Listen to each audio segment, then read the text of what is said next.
Illuvium has set the tone for what a crypto game can be. We finally have a game that uses blockchain technology in a way that actually adds immersion, excitement, and is just fun. Hey everyone, I'm Caveman, and this is the ultimate guide for Illuvium Overworld, a unique multi-genre experience where you explore an alien world collecting creatures known as Illuvials, building up an army to dive into the more difficult regions and eventually compete against players in the ultimate strategy arena. This guide is for everyone, whether you're just preparing to enter the overworld or you are trying to fight in the challenging Stage 3 regions. I will show you the best ways to grind the overworld so that you can make teams that can win against top players in Illuvium. Feel free to jump along the timestamps below, find a chapter that works for what you specifically need.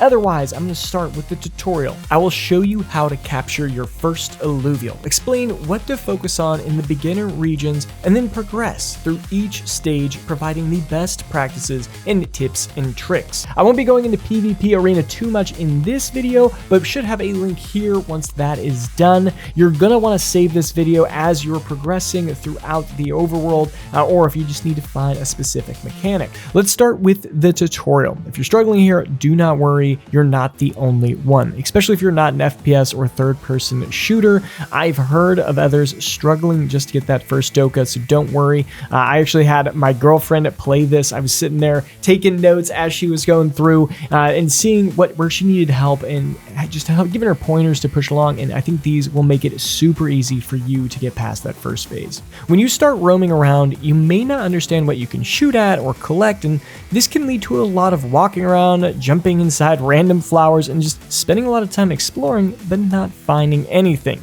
There are two key things you should do anytime you're just walking around exploring and not finding anything. First, open your map by pressing M and then H. This will open your heat map. You'll want to be in regions where it's red. This is where you're going to find all the loot. Note that sometimes a red zone could mean the resources in Illuvials may be above or below you. These maps have some really cool verticality. Once you are in a red region, press Q to activate your Neathersight. This will light up anything that you can interact with or shoot. There are a lot of plants and objects that may look interactive but are just not. By checking your Neathersight often, you'll quickly learn what is harvestable and what is not. Note that it does use your stamina bar and will run out. When this happens, just wait a second and then you can continue scanning. When you do find a resource, you need to shoot it. There are two main weapon modes. You can change these by pressing 1 and 2. By pressing number 2, you will change to your charge rifle. These can be used to collect resources and morph pods. When you do find an object that can be collected, just aim at it and hold the button down until your charged shot is fired. Your drone will then go out and collect the resources. By pressing 1 and then left clicking, you'll be able to use your 3-round burst shot. This is used primarily for making Illuvials unstable, building up that bar at the top of the screen so you can fight them in an encounter and potentially capture them. It can also be used to stun those pestering morph pods. Note that when you do shoot, it will build up heat as represented by the bars building up around your reticle. If you max those out, it will overheat and will go on cooldown for a few seconds where you will not be able to fire at all. It's best to slow your rate of fire right before it gets to the red zone and maintain consistent fire, just not going over. You can then switch between weapon modes using the scroll wheel also if you have a mouse. Now, if you scan or stumble upon a wild Illuvial, it's important to have a good understanding of the movement controls. The first thing you should try to master is just hopping and jetpacking. You should be able to stay on top of these critters. I know they can be a little squirmy. So press that space bar to jump and then press shift to activate your jetpack. Similarly, you can multi-jump to get a better view of the Illuvial, then jetpack. Both actions will consume stamina, so use sparingly. Try to stay right behind them. If you do get in front, they will flip a 180 and you could lose them pretty easily. Note that they also can climb surfaces and drop off cliffs. If you ever do lose them, look on your minimap for that little paw, see which direction it's heading, quickly change direction to match them, then activate your Neathersight and look for the unit running away. Once you know where they're heading, turn that Neathersight off immediately or it'll quickly drain your stamina and you'll not be able to jetpack or double jump. When you feel comfortable chasing them, it's now time to start attacking. The best way to do this is by hopping And then aiming. This is key because when you jump, then press and hold the right mouse button while in the air, it slows time, making it easier to line up your shot. Make sure you press 1 beforehand so you're in the 3-round burst mode. The charged rifle can do and can cause some instability, but generally just isn't as effective. Your full combo is now jump, maybe even double jump. And then you're going to jetpack a little to get your momentum moving forward, and then you're going to hold right click and tap your left click once you're lined up on your target repetitively until you hit the ground. Then you're going to wait a second for your stamina to recharge and then do it again. Start by sneaking up on an Illuvial and just doing this a couple times. They may still be getting away, but that's okay. Your next step is to activate your drone.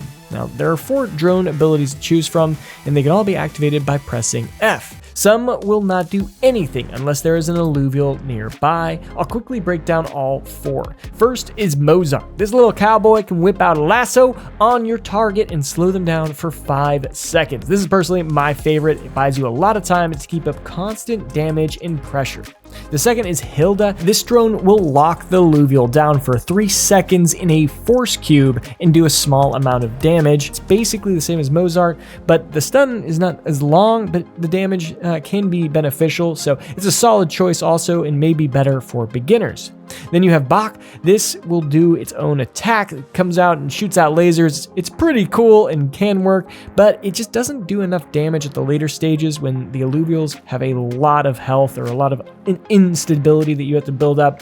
And then the last and worst option generally is the Chopin. He will make you move faster and prevent overheating, but it just feels like he's extending the fights. It doesn't really help you take down the Illuvial much faster. Note that Illuvium is still in private beta as of this recording, so these abilities and balancing could be totally reworked before it gets to main launch. And another important aspect is your weapon ability. If you're still in tutorial, you don't have that, just disregard. But I will talk about all of the different weapons and the best combos I see later in the video. You're going to want to check that out. But if you can still choose your drone as of this point, you're going to want to pick Mozart or Hilda. That's going to be the easiest way for you to get started. Just be able to land your shots, take down that first Illuvial, and you'll be good to go moving forward. So just to recap the full combo with the drone in it, you will try to sneak up on an Illuvial. Get a few shots off before they start running. You'll then activate your drone by pressing F. You're going to jump and jetpack a little until you're pretty close. The drone ability will then be active, and it'll buy you some time, unload, try to give as much damage as possible. You'll get like a quarter to 2/3 of that HP down. Jump again, and then jetpack until you're in a good spot. Aim, slow that time down, and then you're going to fire away as much as possible. You should be able to finish them off here if you landed your shots earlier. Your drone will then, but if you didn't, your drone will be back up after 25 seconds.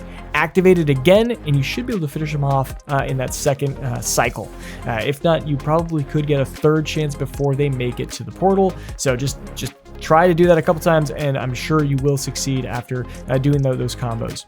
Now, this tutorial fight is the hardest one for a long time until you get to the higher stages, but once you do successfully raise his instability, you hop in that instance and fight the arena battle. You're going to lose. It's an unwinnable fight. Don't worry there. You're going to respawn back in the Sanctum Mesa, and this is where you can finally equip that sword, and this is what makes a huge difference. Make sure you put that into your ranger slot here. This will give you a new weapon ability, which can be activated by pressing G. This is a powerful enhancement that allows you to shoot homing rockets. With weapon abilities, it's important to realize that as soon as you activate the ability, you only have a few seconds of empowered shots. So make sure you're already lined up with the Illuvial, or better yet, it's stunned and or you're aiming in air, so you have that slow time, because if you activate it and the Illuvial's not nearby, you're going to waste that whole ability. In the future, they should have a bar, timer, or something representing how long you still have to use those empowered shots, but obviously there's a lot of things they're working on for quality of life. The next time that you are chasing that Doka, you'll want to do everything the same as last, but when you're at the best position, press G and then spam that left click, and you will obliterate the Illuvial. You'll quickly build up the instability and trigger the encounter. After you fight the Doka the second time, you are now ready to explore and capture Illuvials. When you land back in Sanctum Mesa, you need to set up your team. Press I to open up your inventory, then press L or click on the Illuvial tab. You'll see that second Illuvial in your inventory now. and you want to add this to your team by pressing Z. This will pull up your team, and then you can drag that Illuvial to a team slot. Now, you have a team that can capture most Stage 3 Illuvials, and when you go into the battles, just place both of them and equip your sword, and it'll give you 3 Earth, and you'll win most battles. Now, you are in what I'm calling Phase 0. Your goal is to catch a good collection of Tier 0 Illuvials. I was just building a team of 4 that consist of 1 affinity and 1 class synergy. These grant team buffs during combat, such as extra defense and damage, and many more. You can always check your synergies by hovering over the icons on this chart. Earth will be the easiest since you already have it, and then maybe add an additional Doka. This will grant you the 3 fighter buff, and then maybe another just random Stage 2 Illuvial to round out your team. This will allow you to safely progress and win Stage 1 fights. Now, before you start collecting those Illuvials, you can save yourself a bunch of time over the entire period of grinding out the overworld by upgrading your gear. This will allow you to see everything clear and help you move around more efficiently. I'll break this down step by step. First, you're going to go around and harvest a lot of rock deposits in the Stage 0 zone, looking for rhodium and osmium. You want to collect as much as possible to upgrade your jetpack, mag boots, and your visor. You also need to harvest some plants for essence. Number 2, after you're done with those runs, you've used all your energy, and you head back to Sanctum Mesa, go ahead and forge some ingots with the ore that you collected. Note that when you build these, you are actively minting an ingot on the blockchain. So it may take a minute for it to populate on the screen. This happens with everything you are crafting or deconstructing. You can then check if you have enough to build your new basic gear piece. If the stuff you just made is not showing up, just click back and forth on the tabs for a few seconds and eventually it will populate. Number 3, once you do build one of those basic gears, you can then click on the deconstruct tab and break it down to its basic component. You can now check if you have enough of the resources in the advanced version. You will need some other essences, as I mentioned earlier, so make sure you harvest those until you have all the required resources for that advanced equipment piece. Number 5, you construct that advanced gear. You can now back out of the forge, press I to open up your inventory, go to your equipment, and then you'll find that piece of gear there. And once again, it may take a second for that to populate, but then you'll be able to grab and drag that and replace your basic gear.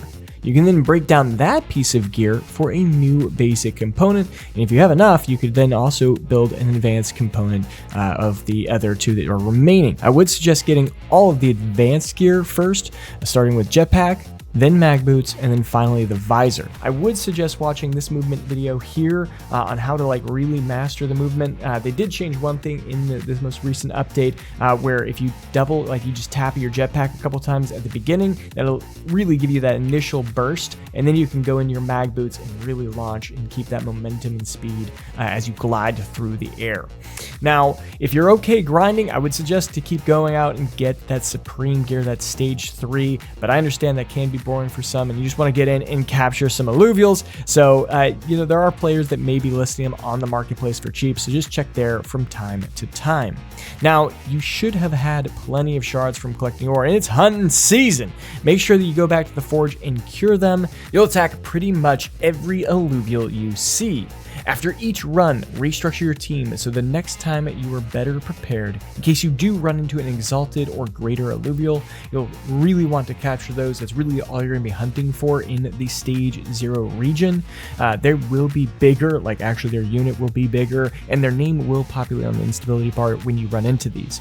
They're just really important to make a team that can also handle itself in the Stage 1 zone. If you have one greater or exalted, you should be good to go as long as you have a solid team of 4 units that can complete 2 synergies. Now, before you can start capturing Illuvials in the Stage 1, you're going to need higher tier shards. The shard fragments from the Stage 0 region will not catch any Illuvials in any of the other stages, so any of the other tiers 1 through 5.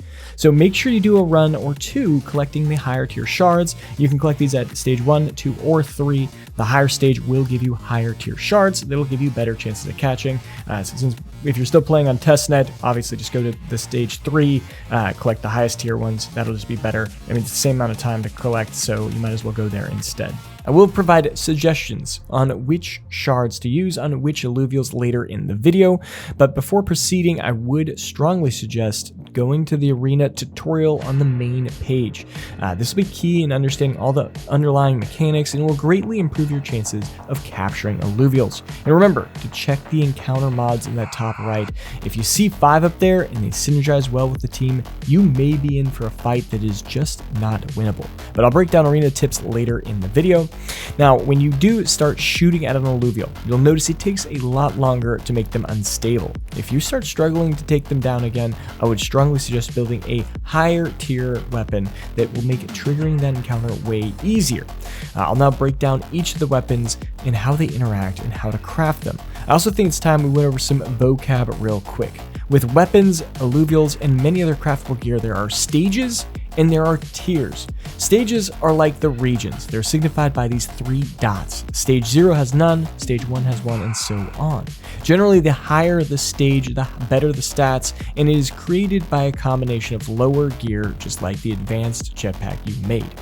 Tier is shown by the notches at the top of the item or card. These range from 0 to 5. Stats and attributes all generally increase as you go up in tier, and for the purposes of the weapons, they gain different improved stats based on stage and by tier. So let's go ahead and start with the sword. The sword fires homing projectiles that do bonus damage. You already saw their power in the tutorial. These bad boys pack a punch. You'll quickly build up instability if they land. The homing time increases with tier all the way up to 5 seconds. So even if you aim a little bit off, that projectile will curve and it'll hit its target. The damage will increase with stage. So if you're really good at aiming, theoretically, you just need to get a tier 0 stage 3 sword and you'll be set. Moving on to shield. The shield does damage and it stuns. With each shot, it locks down the Illuvial for a good amount of time. Tier increases damage and stage increases the stun duration. The gauntlet creates a black hole, and this is cool. It stuns them and locks them in position, and it also does damage over time. Stage increases the stun duration, and tier increases the damage per second. Staves, they slow time and they increase the fire rate. The fire rate improves with tier, and the duration improves with stage. Then we have daggers. They increase your auto attack damage, and they also grant kinetic energy on hit, so you can keep jetpacking or mag booting to keep up with your enemy. The stage increases the duration, and tier increases the damage. You'll craft these by collecting ore from the stage 1 through 3 regions. If you're going to go for the tier 1 through 4 weapons, I would suggest mining in the stage 2. This will have the best drop rates for the ore that's required to craft these weapons. Now, for the tier 5 weapons, you'll need to go to the stage 3 zone for best results. Getting those resplendent gems will be the most difficult, and you also need to harvest quite a few plants to get essence that are also equally rare. You can always check what you need from the recipe in the forge. I do hope they implement like a track blueprint function so that when we're in the overworld, it'll be like, hey, you need X amount of ore out of how many, this is how many you've caught, or how many you have currently. It could make it a lot easier for us to, so we don't have to keep going back and checking the forge. It'd be really nice. I will now break down a few weapon drone combos that I think are good. And I'll start with what I think is the best, and that is the sword with Mozart or Hilda. The swords are by far the most damage currently, and when you get the stage 3 swords, even the stage 3 Illuvials are downed pretty quick, and the drone just helps, ensure that all your rounds are hitting on target. If you do have a nice surprise attack and shoot until you're just about to overheat, and then activate your ability, you can usually finish off Illuvia in one ability cycle. Then you have the Gauntlet and Bach. This is a strong secondary combo because the Gauntlet's just super easy. You just press and activate, and that Illuvial is stuck in the black hole. Then you use the drone for the extra damage. While you're unloading with basic attacks, you can overheat pretty easily doing this, so make sure you slow down before you overheat, and you can do this usually in 1 or 2 cycles. Next combo was with the shield. So we have shield and Bach. The stun locks down the Illuvial, so you don't need the drone. You need that extra damage, and you can do that. Typically, this does take about 2 cycles to bring down an Illuvial, but it just doesn't feel quite as good as the other 2 options. Next, you have Dagger and Chopin. I imagine this will be the fastest DPS and will just shred Illuvials. Unfortunately, the additional damage from the Dagger is not working at the point of this recording. Maybe by the time you're watching this video or shortly in the future, they'll have that resolved.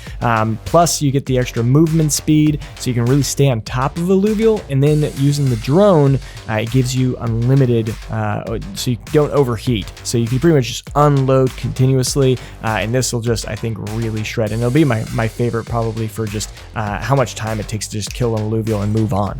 Then we have the staff in Chopin. The staff doesn't really do enough damage, in my opinion, right now. The slow makes it easy to land your shots, and the increased fire rate means you can do more damage. And then you add Chopin in there, so you won't overheat. But even if you land everything, it's just not doing near as much damage as that comes with the sword or one of the other options. I've also tested doing the charged firing method, because then that doesn't overheat either, so you can really just but it also doesn't do enough, and it has some weird recoil patterns, so sometimes you're just way off.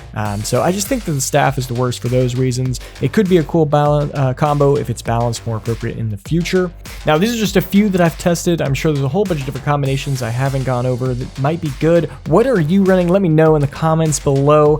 But now that you've triggered that instance, that encounter, it's time for the real fight in the auto battler to begin. And this is really where you can have a wide variety of Illuvials. You might even find a tier 5 here. I know one Discord member who caught a tier 5 stage 3 phosphorus in a stage 1 run. Absolutely crazy. Now, depending on how stacked your team is, it may be wise to have consumables on standby. These are upgrades that you get from the plants. Here is a little infographic so that you can find the correct upgrade for which plant you need. You can get the higher tier plants from the higher stage zones. These are really important to boost your carry units and counter enemy modifications. One example would be if they have a bunch of energy and physical resist mods, but have a really low damage tanky team, you could add dragon eggs to some of your frontline units to do pure damage that passes through all those resistances. The plants have a bunch of uses and can be the difference between winning and losing. Your goal is to win with as least amount of mastery points as possible. Early on, feel free to use all your Illuvials in the stages whenever you make a stage jump, and use the ranger weapon. Even if the stability bar goes all the way to 1, you'll still be able to attempt 1 capture. But once you start to get a feel for the power of your team, start trying to use less and less units and cheaper ones. This is important because the more stability you have at the end, the more attempts you'll have to capture. When you do win the fight, the stability points will be counted as mastery points. Let's take this example here where I just finished an epic fight against a Goliath in a massive team. Here you're gonna know, all right, so I have 81 mastery points left over. Now, if I just quickly go, oh, I want the Goliath, I'm gonna go for that, that's 70 mastery points. So let's leave him for last. We're trying to get as close to 0 as possible. General rule of thumb is just to go with the smallest units that are remaining that would add up to just next to 0. So in this case, we have 80 points we can play with. So I did that as, okay, we can get 2 40 cost units, and there is a nice Revo here that I could grab. So I'm like, okay, I'm gonna grab him. That's a 99.75% capture rate. I think that's safe. If I lose this, 1 in, 400 chance, that would be absolutely brutal. But we're gonna catch him, and as it's going through, you just wanna make sure that you don't go over, right? Like if you have that most important unit at the end, and you just accidentally miscalculate, that could be absolutely brutal. You can always go to some of the Illuvium website or some of the third parties like Illuvial Master, Illuvia Data, Illuvia Hub. They all have all these units listed out, and there you can really make sure, just like, hey, what does a Vermi cost? Is this a 40 cost unit? I just need to make sure. So I managed to get that Revo. I have 40 left over. You know, you might panic and go, I want the Goliath now. It's okay. It doesn't matter. Even if there's only 1 mastery point remaining, it does not affect your chances for capture at all. So I see this Vermi. I'm like, all right, that's going to be the other one I want. Let's go and grab her. Or it. I don't know what gender pronouns are. But we got a 65% capture rate here. I'm like, whatever, I don't really need this. I already have a whole bunch of other units. You don't want to waste a better shard if you already have the units, but that is one thing that you can do. And so it really just comes down to pre-planning, making sure that you have everything that is required. Then at the end, we're able to capture the Goliath, and this was just really cool. This is my first Goliath. I feel like Titanor is one of the rare units out there, but you just use a Master Shard at the end because it doesn't, it's a big thing right here that you really want. It's even over, 69 points. Oh well. And so you're good to go from here. And that's the best way to really get the most out of each encounter. Another major tip is if you found something absolutely crazy, but you don't have a shard, just stop what you're doing, go on the marketplace and buy a shard. Then in game, just exit to main menu and reload back in. This will resume the fight or wherever you are in the thing. If maybe you just procced a encounter, whatever, you'll just reload back into the game. This will then populate with the shard you just bought in your inventory. This will work even if it's like right at the end, you've already won the fight, and then you realize, oh my gosh, I don't have a shard to capture this. In fact, this is something that I wrote back feedback for. I think it would be incredible if at the bottom of the screen for each of the shard locations, it'd be, if you don't have it, it says buy one here. You click on that, it brings you to a website. You can buy it anytime you need. This will be a much better experience than, oh my gosh, I don't have the shard, I can't get it. That's terrible. This is also revenue driving. I think it's just a huge way to move forward. Let's just talk about shards in general, and this will be more applicable towards the live game rather than the testnet environment that we're in currently with unlimited ETH, unlimited fuel. But basically, I did a little spreadsheet here just trying to calculate some things. Maybe you'll find this interesting. And we have all of our shards right here, common to master. We have the Hyperion cost that's associated with each of those converted to USD, and then for the tier 1 through 5, I wrote down the dust production, and this is to make a master shard. If you don't know how to make a master shard, you can go to the forge and decompose any of the shards, or at least tier 1 through 5, and then that'll give you stardust. This is how much it gives. Then you need to make 80 stardust total, and then you can forge a master shard. And a master shard gives a 100% capture rate for anything, so that's what makes it really quite useful. And so you kind of have here, obviously, if common's only making 1 dust, you need 80 to break down to make 1 master shard. And then that's, you go all the way down to resplendent where you only need 2. Then I have the master shard cost. So how much would that cost just from those? That's the master shard cost of breaking them down. Then you have to still cure it, and curing it is expensive. It's like 6,000 right now, and that goes to $19. So your total cost is looking at $38 for the minimum. Now, this is obviously subject to change. These can be altered and probably will be. And I'm hoping that what they're going to be doing is trying to balance out what is the Krypton cost compared to Solon, to Hyperion. Everything should be fair, or landowners are going to rage, and that includes myself and Polymos as a whole. So we'll definitely want to make sure that everything is balanced, or that's just not going to be working out in the ecosystem as a whole.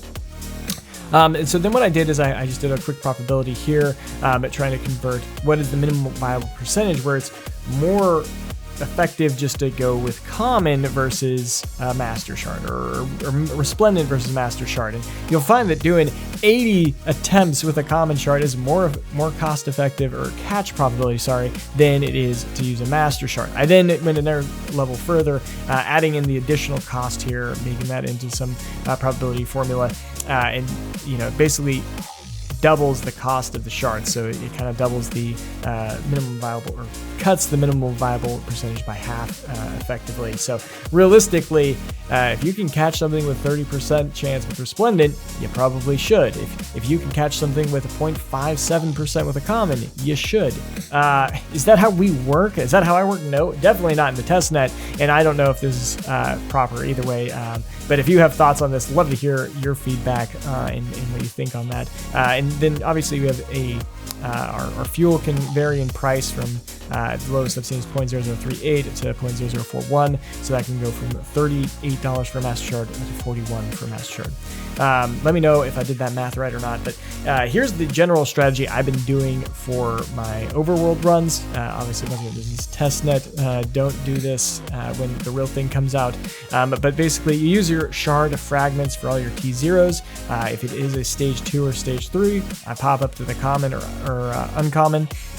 Generally, my rule of thumb is if it's less than 35%, I'm not trying it. I just don't want to waste the time trying to catch something and it failing. So it needs to be above 35%, and usually I like to only go for stuff that's above 60%. So that's my general rule of thumb, but you can kind of track this as it goes down, and you'll find that once you get to stage 2, tier 3 Illuvials, you pretty much use Master Shards all the way up. At least that's what I've been doing. I find that you can do a quick grind run in the overworld for shards for 5 minutes, 5-10 minutes, get a master shard, and you're always ready to capture something, and that just, it seems to speed things up. So that's what I've been doing. Feel free to find your own path, and I'll try and drop this spreadsheet below in the description if you need it. If you want to look at it. Now, as you start capturing those Illuvials, you might get lucky with those higher staged Illuvials, the second and third evolutions of the base unit. These are really important to catch. The only way to get them is by catching them outright or by collecting 3 of the base that makes them, and then fighting with those 3 a lot until they have a total experience threshold to be fused together. This will then burn those 3 original Illuvials. If you can capture it, it'll literally save you hours of grinding XP. If you are still playing during private beta, we have near unlimited test ETH, so I would not focus on leveling Illuvials up. In all the time of fighting, you will most likely already find a new higher staged Illuvial to replace what you're trying to level up, with the exception of tier 4 and tier 5s, especially the stage 3s. Those are incredibly rare, so you will probably have to grind out those to get them up and then fuse them together. But if the game is now live, the leveling system is incredibly important, and here's how it works. Each Illuvial has its own level, and after each successful fight they're in, they're going to gain experience. This does scale on the region stage, so fighting in a stage 3 will level your units faster. And to my understanding, feel free to correct me if I haven't quite tested it, is the experience pool is split evenly among all the active units. So if you have fewer units fighting, they will gain more experience. Now, once the combined experience of these 3 Illuvials passes the threshold, you can then fuse them. Another thing you may have not noticed is that they have individual stats that can vary from one unit to the same line. So we have an example here of our Nature Grotto. We're trying to build this up and fuse into a greater Nature Grotto, a stage 2. And so when it comes to the individual stats, you can see there's a huge variety right here. We have like this guy right here who's got decent stats all around, kind of lacking on Omega power and critical power. We have this guy which has got better Omega power, decent defense, but lacking everything else. And it can be any type of orientation. It doesn't matter what the class is or what type of alluvial line it is. You can have a variety of different stats, and then you also have a possibility to have a perfect max stat alluvial. And when you combine them, it works in kind of a unique way. There are 5 main stats. You have overall power, critical power, attack power, defense, and Omega power. Now, obviously, this being in a defense type alluvial, we want to have probably the max stat, right? You want to look for other ones that have good defense. So if I were to try and fuse this, maybe this is what I want to do, but there are some other huge considerations, especially this being a max stat, and I've only seen one of these the entire time I've played, and I've already put in 100 hours into this game, so these are incredibly rare things to find.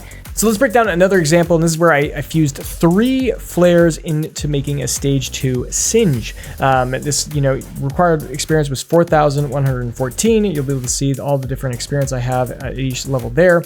And so that equaled up to enough to surpass the fusion threshold. This one in particular was like level 18 or 19. It is like exponential or logarithmic the way that the leveling system works. So even if you have like 3 that are level 10, they have to go to level 11, and that could be like a big jump. Or even if I'm at level 18 and I have like 2 level 7s, like it's not nearly enough, because those last couple levels are huge amounts of XP, and this even gets a lot worse in the stage 3s when you combine them. But let's look at the individual stats. So you'll see that this one only had good attack damage. This one had 3 max stats right here. This one is just pretty average overall. And so this is what it was projecting that I could cover and what I could get. And this is what I finally got. So we can kind of go through. You can see that we got the best option here, hit that max stat. we got max stat here, and we got max stat on Omega. We got all three of those are perfect, but the other two, we got the worst possible option. And so we got we got the one right here for defense power, which is brutal because he's a tank. We need that. And then we got the one from this one. We got the one here. So this ended up being my new stats. So if you're trying to make a perfect stat Illuvial, you need to get either 3 fully statted ones, or all 3 of these need to be able to cover all 5 locations to max, and you need to get lucky and hope that they hit the max stat. Now, there is one other mechanic I want to bring up just in general as you are starting to do your stage 1 runs, and that is the Ergon rifts. You may have seen these tears, like these flame-like substances, with your Aether sight, but you can't interact with them. They will not be active until you've triggered the dome collapse. And then once you do that, you can jump through them and you'll gain some last second Ergon energy, and then you can collect more resources or even do one more battle. Now, you only have 5 minutes to do it, and you have to move fast, and it's going to require planning. But just in case, in the rare case where you were just walking around, you only had like 200 energy left, and you found like a stage 2, stage 3, something incredibly rare, and you needed to go through, you need to catch that, but you have no energy. This is how you do it. You just plan it out so that you can find at least 4 to 5 of these rifts. Place teleport beacons. You can do this by pressing T, and it's also just a great way to get around your whole map. And then, you could try and find more. I think there are 7, maybe even 8 rifts per instance. So you want to find all of them, because the first one will give you like 200 to 300 energy, but then after that, it declines. So you really need to get 4 or 5 to get over that 625 Ergon threshold, so you can actually go into that instance and do another fight. And it's just really, really important to be fast here. You have to be jumping, you have to have your movement down, but if you can do it, this can be really, really beneficial, and especially once the game is live. This just gives you a little bit of extra, gain a yield from the run throughout the map. So you're gonna want to do this every time. In testnet, maybe you can skip this unless there is something really valuable that you want to see, or maybe you stumble across one of those really cool rock formations and you can harvest the nice tier 4, tier 5, or in shards out of it. That could be really useful. But yeah, I'm actually going to be suggesting that they put an additional option to purchase Ergon energy while you're within an instance. Maybe it's like double the price of like what a run would cost, but I think that would make for a better experience, especially if someone finds something valuable and they just don't have the energy for it.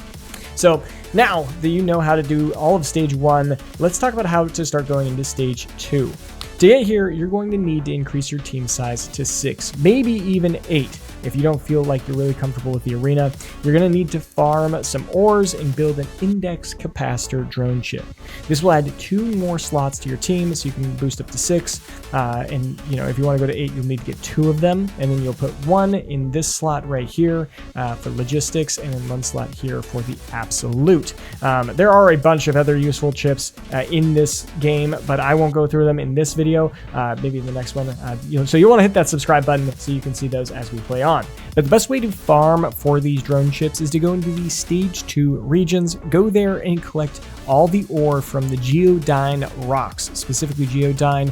You can find that on your map. If you press M, you'll be able to scroll over different rocks and you can see if they're a Geodyne, a Lazarate, or a bismuth. Those are the main ones that you can see every now and then. But yeah, you want to go for Geodyne. That's where you're going to get most of the ore that's going to be useful for these drone ships. And you might as well hit some plants while you're there, so you have some stronger consumables for these stage 2 fights. They'll come in real handy. Now, once you have that, you can slide in a few more Illuvials and start building up a full squad. Now, for this to be successful, you're going to want to have 6 to 8 solid units consisting of mostly tier 1 or above Illuvials and a couple stage 2s. You want to make sure that your team has at least 4 synergies of 3, or at least 1 that hits the 5 threshold, and then 3 others. If you're still struggling, I would suggest keep building up your team with more higher stage Illuvials, and obviously you want to follow good auto battler mechanics. Have a good front line. If they have rogues, make sure you have something behind to protect you and protect your scions or your carry. Generally, I'm finding that bulwarks and fighter class units are pretty good, or rogues as well. Those are the 3 main classes you kind of want to go with. But if you're you know, the game really starts ramping up its difficulty here. And if you're still struggling, or if you're just looking for someone to play, I would strongly suggest joining an Illuvium guild. There are plenty out there. All of them have solid communities. I'm personally a part of Hype, the Hype Squad, Hyperion. You can find all these in the Discord, in the Illuvium main Discord, and then also I'll have links below for the Hyperion Discord. But that's where I'm hanging out. We almost always have someone in voice chat, and we help people out. We're passing Illuvials to each other, and we're just giving tips. And especially if you're in like a crazy battle, you have a stage 3 unit, and you're like, oh my gosh, I need to win this fight, and you're not sure if you're gonna make it. Feel free to hop in the chat and just be like, hey, can someone help me? Like, can you double check my work? Make sure that this wins. I need to catch this. Feel free to come on in and we'll help you where we can. Now, you will start to find some really cool Illuvials here on a regular basis. So it's important to always have good shards. I would suggest having at least 1 master shard on standby, if not 2 or 3. I caught my Adorius and my Scoriox in stage 2. So you want to be prepared. I would do a couple stage 3 mining runs to make sure you have those high tier shards. Make sure you decompose them and craft those master shards. So that's what you do to stage 3 or stage 2. Now we are going to move on to stage 3, and this is where the battles get really wide. These are incredibly hard and even sometimes unwinnable for players who even have 1,000 hours in the arena side of the game. Now, before progressing here, I would strongly suggest playing in survival mode until you can beat wave 20 consistently. These are the type of battles that you will be up against in the stage 3 of the Illuvium overworld, and it's important to understand all the mechanics to best maximize your team and the gains you'll get from that encounter. I would not start a fight here until you have a really good team. You're aiming for just under 500 mastery points worth of units. So all of your units, the 8 units that will be in the fight should be 500 mastery points. You should have a tier 4 stage 3 that can be a hyper carry, and a team that can support or just all together will blow that enemy team away. I would also craft a tier 5 weapon. Mining ore for that will take some time, but you should be able to make a powerful composite synergy, bonding your ranger by pressing the plus icon with one of your other units to bring one of those composite synergies. You'll learn that in the tutorial if you haven't done it already. You will need a tier 3 consumable, or at least 8 of them, to be able to put onto all of your units. That will also give you a much better chance of surviving these fights. For me, my first stage 3 team was a Scoriox, so I managed to find that in the stage 2 region. That really helped. You may need to like level up a tier 4 to a stage 3, and then I had a Singed, so I got Magma out of that, and then my Ranger with a tier 5 Earth Sword. I would then bond with the Scoriox getting Arcanite, so that bonds with my Scoriox, and then I would also have 3 Magma.